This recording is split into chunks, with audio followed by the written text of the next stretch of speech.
ایک انصاری خاتون حضور کی خدمت میں حاضر ہوئی اور اس نے کہا حضور میرے بیٹے پر نزع کا عالم طاری ہونے کو ہے اور اس کی عجیب حالت ہے، تو آپ اگر تشریف لائیں تو آپ کی مہربانی ہو۔ تو حضور اس کے گھر تشریف لے گئے۔ جب حضرت اسرائیل کسی کی روح قبض کرتے ہیں تو پاؤں کی جانب سے روح قبض کرتے ہیں، تو آقا کریم علیہ السلام سرہانے کی جانب جا کے کھڑے ہو گئے۔ تو حضرت اسرائیل جب روح قبض کرنے لگے تو آقا کریم کیا کہتے ہیں؟ ارفق یا اسرائیل بصاحبی ھذا، اسرائیل یہ میرا ہے، اس کے ساتھ نرمی کرنا۔ میرے والد گرامی جب یہ حدیث بیان کرتے تھے تو ان کی آنکھوں سے آنسو تھمتے نہیں تھے۔ حضرت اسرائیل نے جواب دیا کر اینا کا، حضور آپ کی آنکھیں ٹھنڈی ہو جائیں، صرف آپ کے اس امتی کے ساتھ ہی میرا یہ سلوک نہیں ہوگا، جو بھی آپ کا امتی ہوگا اس کی روح میں نرمی سے ہی قبض کیا کروں گا۔ اللہ اکبر۔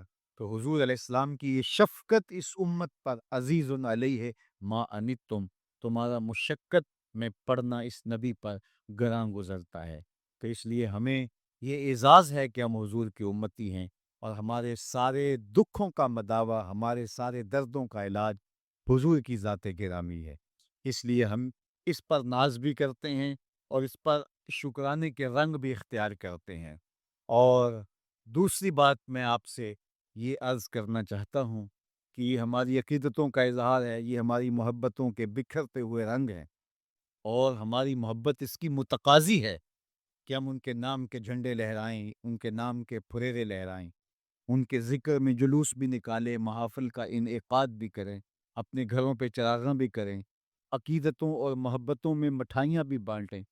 لیکن یہ اظہار محبت کا ایک سلیقہ ہے، شکرانے کا ایک طریقہ ہے، اور اس کو ہمیں ادا کرنا چاہیے۔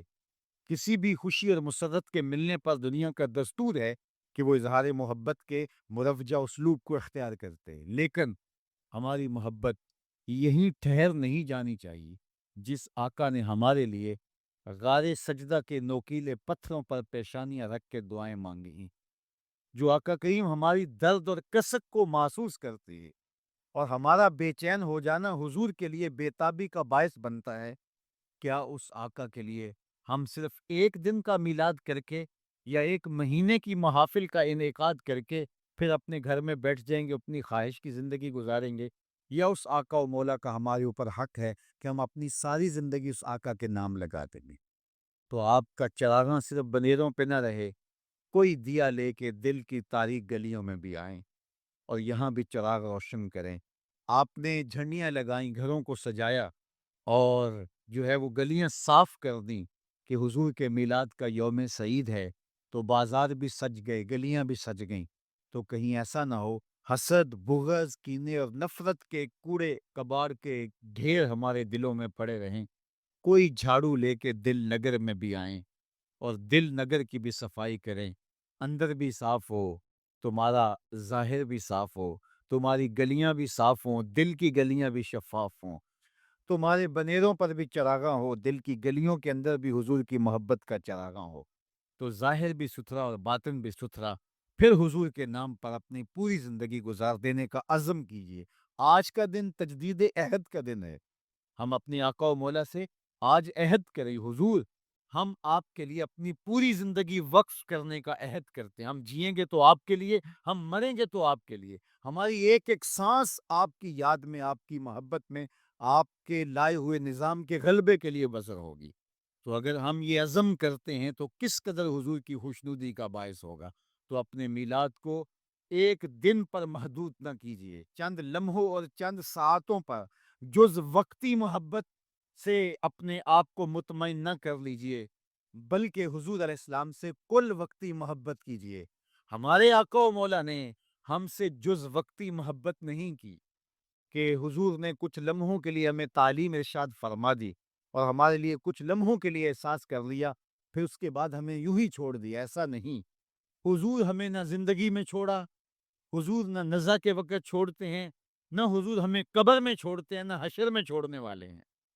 تو پھر ہمیں بھی اپنے آقا کے ساتھ محبت جز وقتی نہیں، حضور علیہ السلام کے ساتھ ہمارا پیار کل وقتی ہونا چاہیے، اور لمحہ لمحہ ان کے ساتھ منسوب کر دینا چاہیے، اور ان کے لائے ہوئے نظام حیات کو نہ صرف اپنے اوپر نافذ العمل کرنا ہے، بلکہ اس پیغام کو جو دائرہ کار ہے ہمارا، اس میں اس کو عملی طور پہ نافذ کرنا ہے، اور اس کے بعد ہم آقا کریم علیہ الصلوۃ والسلام کی خوشنودی اور حضور کی محبت کو ایک نئے رنگ کے اندر اپنے وجود اور اپنے دل کے اندر ہم محسوس کر سکتے ہیں۔ تو آئیے آج تجدید عہد کرتے ہیں، وعدہ کریں اپنے آقا و مولا سے کہ حضور، باقی زندگی ہماری ماضی کی جو بیت گئی سو بیت گئی، ہم نے درود و سلام کے ماحول میں، ہم نے نعت کے نغمات کے اس ماحول کے اندر آپ کی محبت کو اپنے سینے میں فراواں پایا ہے، اور ہم اس محبت کو جز وقتی محبت نہیں بنانا چاہتے، بلکہ کل وقتی محبت کی صورت کے اندر ہم اس محبت کو ڈھالنا چاہتے ہیں۔ تو ہم عہد کرتے ہیں کہ ہم اپنی ساری زندگی آپ کے نام لگاتے ہیں۔ ہم جئیں گے تو حضور آپ کے لیے، ہم مریں گے تو حضور آپ کے لیے، ہماری ایک ایک سانس آپ کے نام ہوگی، ہماری زندگی کی ایک ایک ساتھ آپ کے لیے وقف ہوگی، ہم آپ کے دین کے لیے ہر وقت کوشاں ہوں گے، آنے والی نسلوں کو آپ کا پیار سکھائیں گے، آپ کی محبت سکھائیں گے۔ حضور کے وضو کا پانی سے آبا زمین پہ نہیں گرنے دے رہے، اور اپنے ہاتھوں پہ لے رہے ہیں اور چہروں پہ ملے۔ تو آقا کریم نے فرمایا، ما حملکم علی ھذا، تمہیں اس بات پر کس چیز نے ابھارا، یہ کیوں کر رہے ہو؟ میں نے تو حکم نہیں دیا، قرآن نے حکم نہیں دیا، اور تم میرے وضو کے پانی کو بھی زمین پہ نہیں گرنے دے رہے، تو یہ کیوں کر رہے؟ انہوں نے جواب دیا، حب اللہ و رسولہ، یہ اللہ اور اس کے رسول کی محبت کی وجہ سے ہم کر رہے ہیں۔ حضور نے اس سے منع بھی نہیں کیا، کیونکہ اگر یہ شریعت سے متصادم کوئی چیز ہوتی تو نبی کے منصب میں شامل ہے کہ نبی منع کرتا۔ تو فرمایا جو چاہے اللہ اور اس کے رسول سے محبت کرے، یا اللہ اور اس کا رسول اس سے محبت کرے، اس کو تین کام کرنے چاہیے۔ ان میں سے پہلی بات فرمایا، جب بھی بولے سچ بولے، اور دوسری بات ارشاد فرمائی، جب اس کے پاس امانت رکھی جائے تو اس امانت میں خیانت نہ کرے، اس امانت کو صحیح صحیح لوٹا دے، اور تیسری بات، جو اس کا ہمسایہ بنے اس کی ہمسائیگی کے حقوق کا پورا پورا خیال رکھے۔ تمہاری محبت کا یہ جذبہ، جذبہ صادقہ ہے کہ تم میرے وضو کے پانی کو بھی زمین پر نہیں گرنے دیتے، لیکن کہیں تمہاری محبت یہیں رک کر کے نہ رہ جائے اور لوگوں کے حقوق پامال نہ ہو جائیں، ہمسایوں کے ساتھ زیادتی نہ ہو جائے۔ تم محبت کی فراوانی جو ہے وہ اپنے سینے میں رکھے ہوئے ہو، لیکن عمل سے کہیں تم بے نیاز نہ ہو جاؤ، لہٰذا تمہاری زبان ہر حالت کے اندر سچ ہی بولنے کی خوگر ہو، اور تم لوگوں کی امانتوں کا پورا پورا خیال رکھو، اور تیسری بات ہے کہ ہمسائیگی کے حقوق تم کبھی بھی اس محبت میں آ کر کے ترک نہیں کر سکتے۔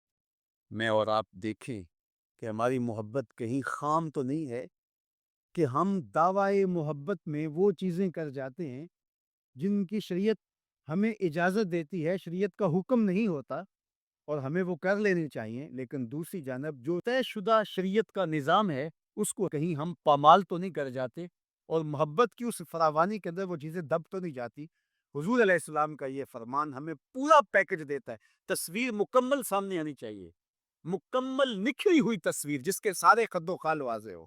تو ہم ضرور اپنا جائزہ لیں اس حدیث کی روشنی میں، جو میرے اور آپ کے آقا و مولا نے تین چیزیں خاص طور پہ ارشاد فرمائی کہ جب بھی بولیں سچ بولے، تمہاری زبان جھوٹ سے آشنا نہیں ہونی چاہیے۔ یہ محبت رسول کا تقاضا ہے جو خود اللہ کے رسول نے ہمارے سامنے رکھا، اور ہمارے پاس جو امانت رکھی گئی ہو، امانت کی جو بھی صورت ہو، اس امانت میں ہم خیانت کبھی نہیں کریں گے۔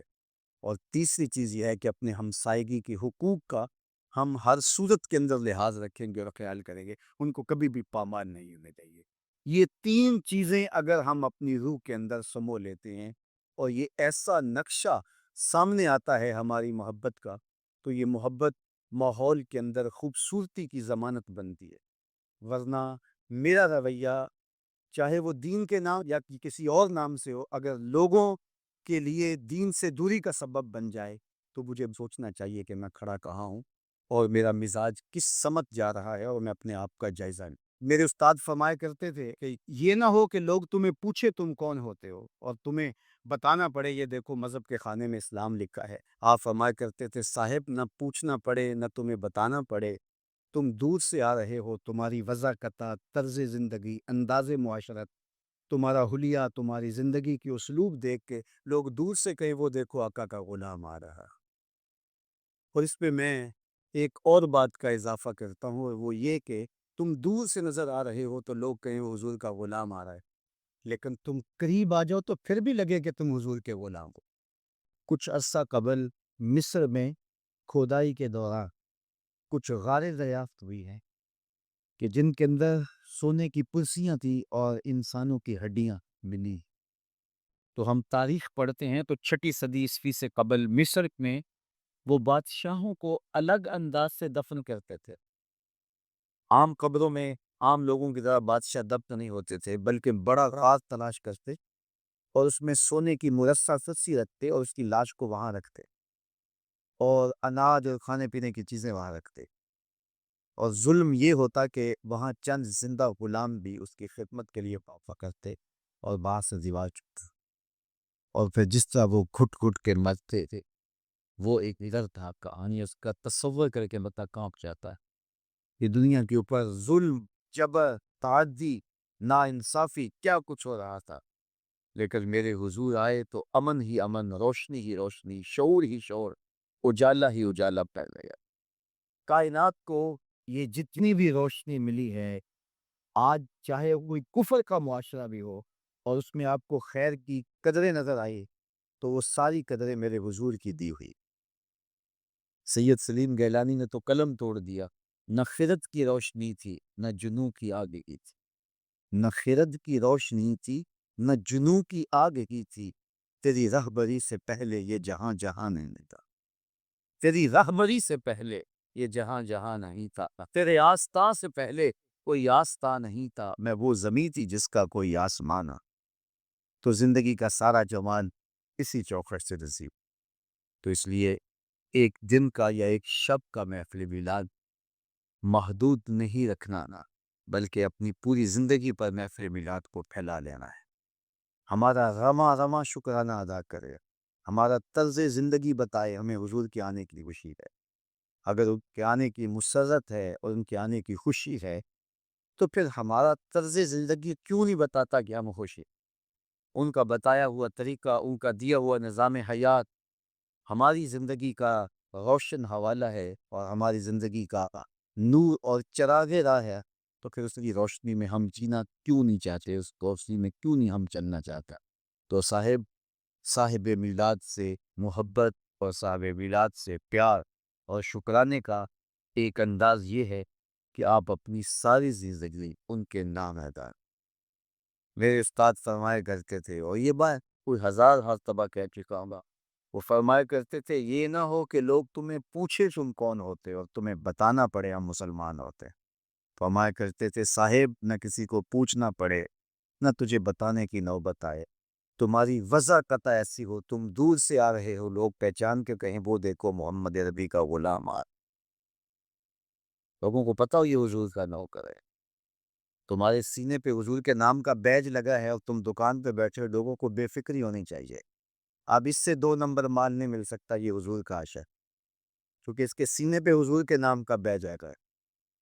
یہ کبھی بھی نہیں ہو سکتا جھوٹ بولے، یہ کبھی بھی نہیں ہو سکتا کم تولے، اس لیے کہ اس کے سینے پہ نام میرے حضور کا لکھ پہ۔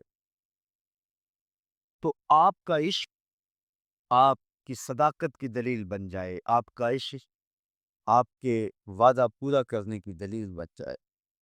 میرے حضور تو کسی سے وعدہ کرتے ہیں کہ میں تیرے آنے تک یہاں کھڑا ہوں، اور وہ جا کے جھک جاتا تھا، اور آقا کریم 3 دن تک کھڑے ہیں، 3 دن تک قضائے حاجت کے لیے جاتے ہیں پھر آ کے کھڑے ہو جاتے ہیں۔ 3 دن کے بعد اچانک ایک دن وہ ادھر سے گزرا تو دیکھا حضور علیہ الصلوۃ والسلام کھڑے ہیں، سر پہ ہاتھ مارا ہو، یہ تو مجھ سے وعدہ کیا ہوا تھا، بڑا شرمندہ ہوا، آگے بڑھا تو اتنی سر بات حضور نے کہی کہ تو نے مجھے مشقت میں ڈالا ہے، وہ غلطی اس کی ہے، حضور نے کہا میں کھڑا اور وہ جا گیا۔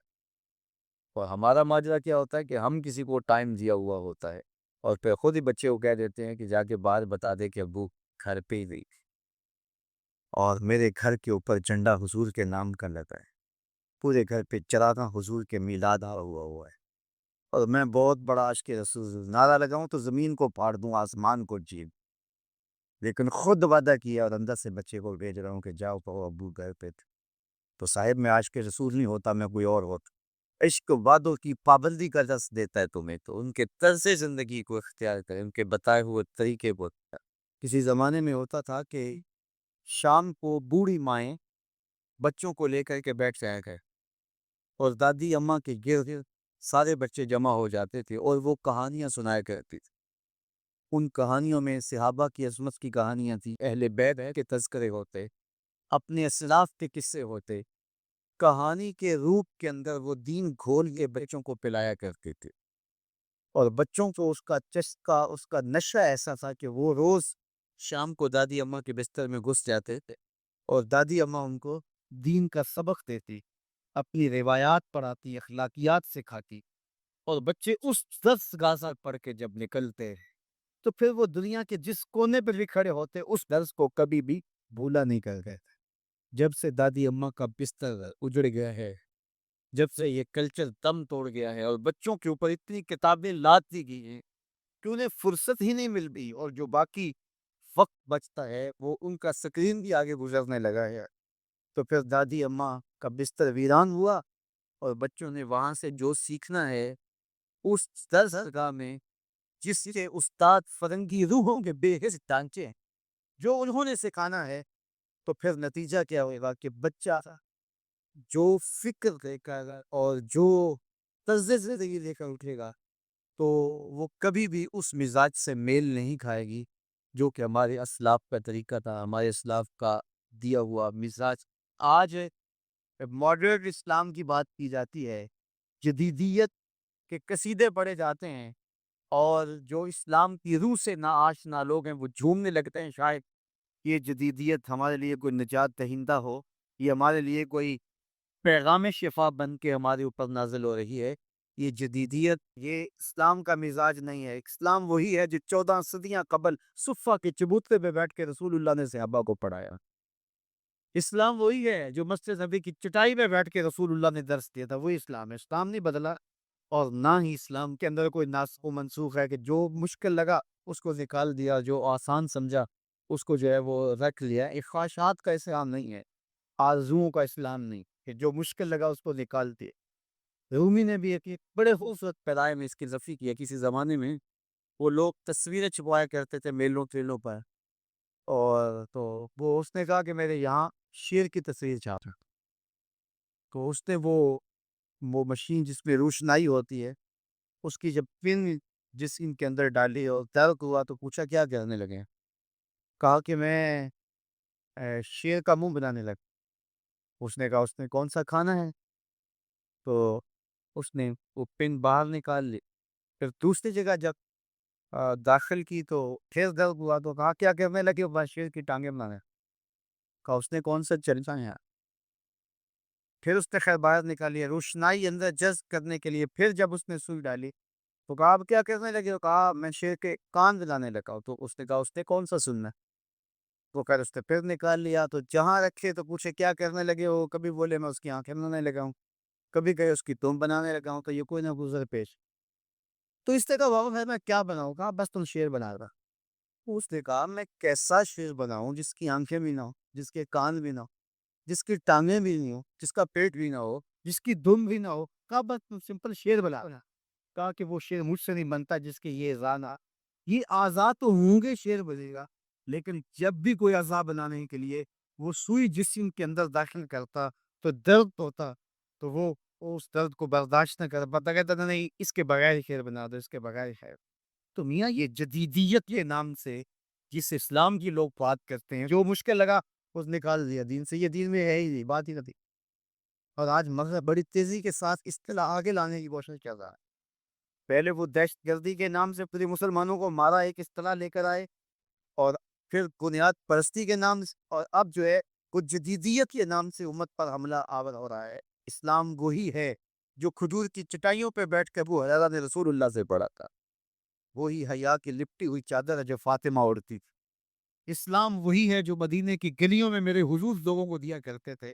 اسلام وہی ہے جو اسلام ہمیں آنکھوں کا حیا بھی سکھاتا ہے اور دل کا حیا بھی سکھاتا ہے، جو ہمیں تقدس مات زندگی کا درس دیتا ہے، ہمیں عفت، پاکیزگی، انکساری، عجز اور اللہ کے حضور پانچ گانا سجدوں کی تعلیم فراہم کرتا ہے، کوئی نیا ایڈیشن اسلام کا جو ہے وہ نہیں چلے گا۔ مختلف ادوار کے اندر لوگ آتے رہے، انہوں نے کئی طرزوں سے اسلام لانے کی کوشش کی، لیکن اسلام غیر متبدل نظام ہے، یہ کبھی بھی تبدیل نہیں ہوگا، یہ اللہ کی حفاظت میں ہے۔ اپنا منہ اگر کسی نے کالا کرنا ہے تو وہ کر لے، لیکن اسلام اپنی تمام چمک کے ساتھ ہر دور کے تقاضوں سے ہم ہر دور کی ضروریات کو پورا کرتا ہوا یہ دین ہمیشہ لوگوں کو نور اور فیض بانٹتا رہے گا، اور اس دین کا ابتدا سے لے کر کے قیامت کے آخری شخص تک ہر شخص کی ضروریات کی کفالت اسلام کرتا ہے، اور سارے اتوار کی ضروریات کو یہ پورا کرتا ہے۔ دنیا کے اوپر کافر عیش و عشرت میں ہوتے ہیں، اور اہل ایمان سخت تنگ دستی میں سبق دنیا کی زندگی گزارتے ہیں۔ اللہ کے حکموں کو توڑنے والے، اس کے ذکر سے اعراض کرنے والے عالی نسب محلات میں رہیں اور فقیروں کو جھونپڑے بھی میسر نہ ہوں، تو یہ ایک سوال پیدا ہوتا ہے۔ اللہ کہتا ہے کہ میں معیشت تنگ کر دیتا ہوں، تو معیشت تنگ تو ان لوگوں کی نظر آ رہی ہے جو راہ خدا کے مسافر لگتے ہیں۔ کسی نے کہا تھا کہ مفلس ہوتا ہے، تو یہ پھر اس کا ماحول کیا ہوگا؟ تو علماء فرماتے ہیں کہ یہاں معیشت کی تنگی جو ہے وہ گزراق کی تنگی ہے۔ اگر وہ محل میں بھی رہتا ہے لیکن سوتا نیند کی گولیاں کھا گیا ہے، اور یہ ریت پہ بھی سوتا ہے لیکن مزے کی نیند سوتا ہے، سویا بھی ہوتا ہے اور دیدار مصطفیٰ بھی ہو رہا ہوتا، کیونکہ زندگی تو اس کی زندگی ہے نا۔ جاگتا ہے تو حضور کا ذکر کرتا ہے، سوتا ہے تو مدینے کی سیر کرتا ہے، تو زندگی تو اس کی زندگی ہے۔ اللہ اکبر! تو کہا ہم اس کی معیشت کو، اس کے گزرانے زندگی کو تنگ کر دیتے، اور اس سے دوسرا قول مفسرین نے یہ لیا ہے کہ قبر کو تنگ کر دیا جائے۔ حضرت عبداللہ ابن عباس رضی اللہ تعالیٰ عنہ سے مروی ہے کہ جو کفار و فساق ہیں ان کی قبر میں 99 تنین مسلط کر دیے گئے۔ تو پوچھا گیا کہ 99 تنین کیا ہے؟ ایک کام 100 تنین جو مسلط کیے جائیں گے، کہا وہ ایسے سانپ ہوں گے جن کی 100 پھن ہوگی، اور اس کو قیامت تک ڈستے رہیں گے، اس کی بوٹیاں نوچتے رہیں۔ یہ اس شخص کی سزا ہے جو اللہ کے حکموں سے روخا پھیرتا ہے۔ تیسرا قول یہ ہے کہ قیامت کے دن اس کی زندگی انتہائی اذیت میں ہوگی اور اس کو جہنم میں ڈال دیا جائے۔ اور میں دوپہر کے اجتماع میں بتا رہا تھا کہ جب جہنمی کو جہنم میں پھینکا جائے گا تو اس صورت میں نہیں ڈالا جائے گا، یہ محمدی صورت ہے، یہ صورت چھین لی جائے گی، اور احد پہاڑ جتنا ایک ایک دانت ہوگا، اور 70 گز موٹی کھال ہوگی، اور شکل تبدیل کر کے اس کو جہنم میں ڈالا جائے گا، رسوا کر کے ڈالا جائے گا۔ یہ ان بد نصیب لوگوں کی کہانی ہے جو ذکر الہی سے اعراض کرتے ہیں، جو مصطفیٰ سے رخ پھیرتے ہیں۔ تو اگر چاہتے ہو زندگی تو پھر اپنا قبلہ حضور کی جانب سیدھا کر لو، تو پھر دنیا میں بھی موج ہے، آخرت میں بھی موج ہے۔ یہ سوال کہ مومن کی زندگی غربت کی ہے، دکھوں کی ہے، اور کافر موج میں ہے، تو یہ اس کے دکھ، اس کے بدنی دکھ ہیں، اس کے قلب کو دکھ نہیں ہے، اس کا قلب راحت میں۔ اور دوسری بات یہ ہے کہ مومن جب مقام رضا پہ ہوتا ہے تو پھر وہ دکھ میں نہیں ہوتا۔ جب مومن کامل مومن بن جاتا ہے تو پھر اللہ کی طرف سے آنے والی ہر شے کو بخوشی قبول کر، جے سونا میرے دکھ وچ راضی تے میں سکھ نو چلے ڈاؤں، پھر اس کے لیے وہ سامان راحت ہو جاؤ۔ حضور سے قبل بھی جسم کا صعود کرنا ثابت ہے، جس طرح حضرت آدم اور حضرت حوا سلام اللہ علیہما کا جنت سے زمین پہ آنا، یہ طے شدہ حقیقت ہے جس کو تمام فرق مانتے ہیں، تمام مذاہب مانتے ہیں۔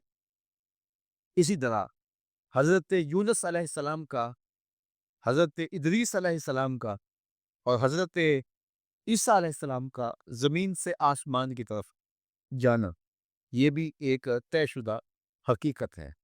جس کو دیگر مذاہب کے لوگ بھی تسلیم کرتے ہیں، خود مستشرقین بھی جو عیسائی مذہب سے تعلق رکھتے ہیں وہ حضرت عیسیٰ کے صعود کا انکار نہیں کرتے، اس کا اقرار کرتے ہیں۔ تو جب حضرت عیسیٰ، حضرت ادریس علیہ السلام جا سکتے ہیں اور حضرت آدم ماں حضرت حوا آ سکتے ہیں، تو کیا یہ ساری رکاوٹیں میرے حضور کے لیے کھڑی ہیں؟ میں تو یہ کہا کرتا ہوں اگر پہلے کوئی گیا ہے تو ابھی تک پلٹ کے آیا نہیں، اور اگر کوئی آیا ہے تو پلٹ کے گیا نہیں۔ میرے نبی گئے بھی ہیں، میرے نبی آئے۔ باقی صورت کے ساتھ جانا، صورت کے ساتھ آنا، جسم تحلیل ہو جائے گا۔ امام رازی نے یہاں بڑی خوبصورت باتیں کی، باتیں تو بڑی کی ہیں، صرف ایک مثال جو آپ پہلے بھی سنتے رہتے ہیں کہ حضرت سلیمان نے کہا مجھے تخت بلقیس چاہیے۔ جنوں سے کہا تو ایک جن نے کہا کہ حضرت میں لاتا ہوں۔ کتنی دیر تک لاؤ گے؟ کہا مجلس برخاست ہونے سے پہلے پہلے تخت حاضر کر دوں گا۔ تخت کہاں تھا؟ ساتھ والے کمرے میں پڑا تھا؟ نہیں، ایک مہینہ جاتے ہوئے لگتا تھا، ایک مہینہ آتے ہوئے لگتا تھا۔ اور تخت کو ڈبیا نہیں تھی کہ جیب میں ڈال کے لے آنی، 7 کوٹھڑیوں میں مکفل تھا، پہرے دار کھڑے تھے اور زمین میں جڑا ہوا تھا، کئی ہاتھ موٹا تھا، 60 ہاتھ چوڑا تھا، 80 ہاتھ لمبا تھا، سونا، چاندی، دھاتیں اور مختلف قیمتی دھاتوں کا بنا ہوا تھا، اور اس پر قیمتی موتی مرصع تھے۔ وہ تخت حضرت سلیمان کا ایک صحابی جو کہ جن ہے، وہ کہتا ہے حضرت میں دوپہر تک حاضر کر دیتا ہوں۔ بڑی بات تھی نا، ایک مہینے کی مسافت پہ پڑا ہو اور پیروں میں ہو، فوجیں لگی ہوئی ہوں، تو وہ کہے میں آنے بعد میں لے آتا ہوں، ان فوجوں کو بھی ہٹاؤں گا، تالے بھی توڑوں گا، ایک موتی بھی ضائع نہیں ہونے دوں گا، اور آپ تک دوپہر تک پہنچ بھی آؤں گا۔ بڑی بات تھی، لیکن حضرت سلیمان نے کہا نہیں، مجھے اس سے بھی پہلے چاہیے۔ قرآن بتاتا ہے نا، تو حضرت سلیمان نے جب کہا نہیں نہیں مجھے اس سے بھی پہلے چاہیے، تو پھر کیا ہوا؟ قال الذی عندہ علم من الکتاب، پھر وہ اٹھا جس کے سینے میں کتاب اللہ کا علم تھا، جو زبور کا عالم تھا۔ آصف بن برقیہ نام بتایا حضرات تفسیر والوں نے، وہ کہتے ہیں آپ کا خالہ زاد بھائی تھا یا آپ کا بھانجا تھا اور آپ کا صحابی تھا، اور اس میں اعظم جانتا تھا، بنی اسرائیل کا ولی تھا اور حضرت سلیمان کا صحابی تھا۔ اس نے کہا انا آتی کا بھی، حضرت میں حاضر کر دیتا ہوں۔ کہا وہ تو دوپہر تک کا وقت دے رہے، تم کب تک لاؤ گے؟ تو اس نے کہا انا آتی کا بھی قبل ان یرتد الیک طرفک، حضرت آپ آنکھ بعد میں جھپکیں گے، تخت پہلے پڑا ہو۔ آپ آنکھ بعد میں جھپکیں گے، تخت پہلے پڑا ہوگا، اور حضرت سلیمان نے ابھی آنکھ نہیں جھپکی، تخت پہلے پڑا ہوا تھا۔ یہ شان ہے خدمت گاروں کی۔ سرکار کا عالم امام فخر الدین رازی فرماتے ہیں بنی اسرائیل کے نبی کا ایک امتی اتنی طاقت رکھتا ہے کہ ایک مہینے کی مسافت سے تخت بلقیس حاضر خدمت کر دیتا ہے اللہ کی دی ہوئی قوت سے، اور اس کا ایک موتی بھی نہیں ٹوٹتا اور وہ ہوا میں تحلیل بھی نہیں ہو سکتا۔ تو کیا مصطفیٰ فرش سے عرش تک آنے واحد میں نہیں جا سکتے؟ دوسری بات ہے یہ مصطفیٰ کریم نے کہا کب ہے کہ میں گیا ہوں؟ یہ تو رب کہتا ہے میں لے گیا ہوں۔ سی راز میراج محبتاں دا نہیں سی کسے دی سمجھ وچ آن والا، سدیا طالب تے گیا مطلوب ہوتے، جبرائیل سی سد لے جان والا، بازے آخ دے بن دروازیاں تو کہ میں پہنچیا عرش تے جان والا، ابر عقل نو ایتھے دخل کیے، جانے جان والا یا لے جانو۔ رب کہتا ہے محبوب کو میں لے کے گیا ہوں۔ اللہ تمہاری صورتوں کو نہیں دیکھتا، اللہ تمہارے مالوں کو نہیں دیکھتا کہ کون کتنا خوبصورت ہے، کس کے پاس کتنی دولت ہے۔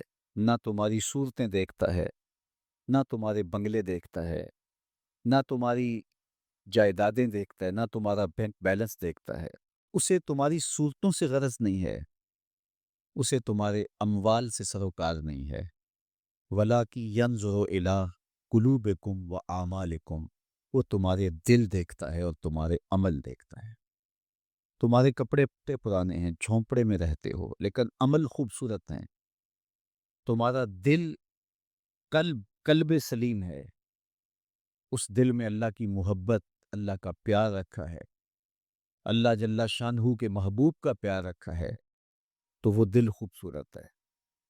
تو تمہارے لباس پھٹے پرانے کیوں نہ ہوں، تمہارے رہنے کی جگہ انتہائی نا آسودہ کیوں نہ ہو، لیکن تمہارا دل اچھا ہے، تمہارے عمل اچھے ہیں، تو تمہارے رب کو یہ پسند ہے. تو تقوی کا مرکز تمہارا قلب ہے، تمہارا دل ہے.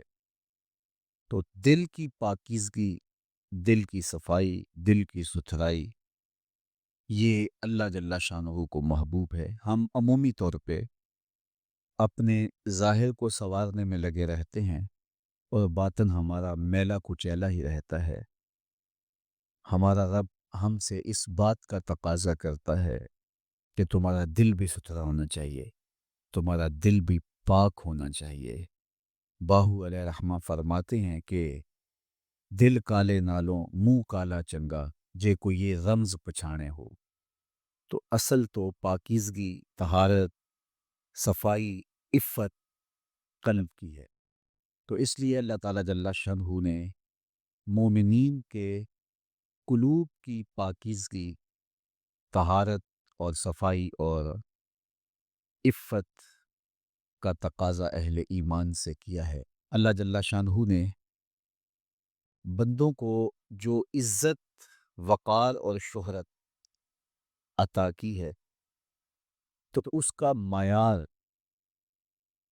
تقوی کو قرار دیا. کون کتنا معزز ہے یہ اس کی دولت سے نہیں ناپا جا سکتا، اس کے قبیلے اور اس کے خاندان سے نہیں جانچا جا سکتا، اس کے لباس سے آپ یہ اندازہ نہیں کر سکتے کہ یہ معزز شخص ہے.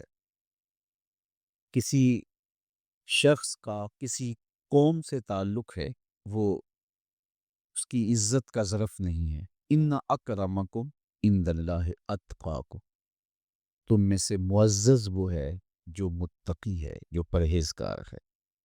دیکھیے ابو لہب قریشی النسب تھا، لیکن خوبصورت ہونے کے باوجود، عالی مرتبت نسب رکھنے کے باوجود آج بھی اس پر لعنتیں برس رہی ہیں. اور بلال حبشی رضی اللہ تعالیٰ عنہ رنگ کے کالے تھے اور نسباً غلام تھے، لیکن تقوی کی دولت نے، ایمان کی دولت نے ان کو اس مقام پہ کھڑا کر دیا کہ وہ ہاشمی النسب شخص تقوی اور ایمان کی عدمیت کی وجہ سے ان کے قدموں سے لگی ہوئی دھول تک بھی نہ پہنچ سکا، اور وہ عزتوں کے اس شرف کو حاصل کرتے ہیں جو انہی کا مقسوم ہے. تو اسلام نے شرف کا معیار، عزت کا معیار تقوی قرار دیا ہے. تو اس لیے ہمیں تقوی کو حاصل کرنے کے لیے کوشاں رہنا چاہیے اور ایسے اعمال بجا لانے چاہیے کہ جس سے ہمیں تقوی حاصل ہو. حضور کی ذات بڑی حساس ذات ہے. ڈٹھے ورق قرآن دے کول سارے، تیری شان جیا نہیں کوئی اور ڈٹھا، تیری شان دا کرے مقابلہ جیڑا، اولو عاشقاں اصلی چور ڈٹھا. کوئی دور آکھے کوئی پشکر آکھے، پہلا رات دیتے ایہو شور پٹھا. اللہ والیاں گل کوکا دیتی تساں ہور ڈٹھا اساں ہور. تم نے حلیمہ کی بکریوں کے پیچھے پیچھے دیکھا، سدرہ پر جبریل کے آگے آگے نہیں دیکھا. تو پوچھا جائے گا، سوال ہوگا، ما کنت تقول فی ھذا الرجل، اس پیاری صورت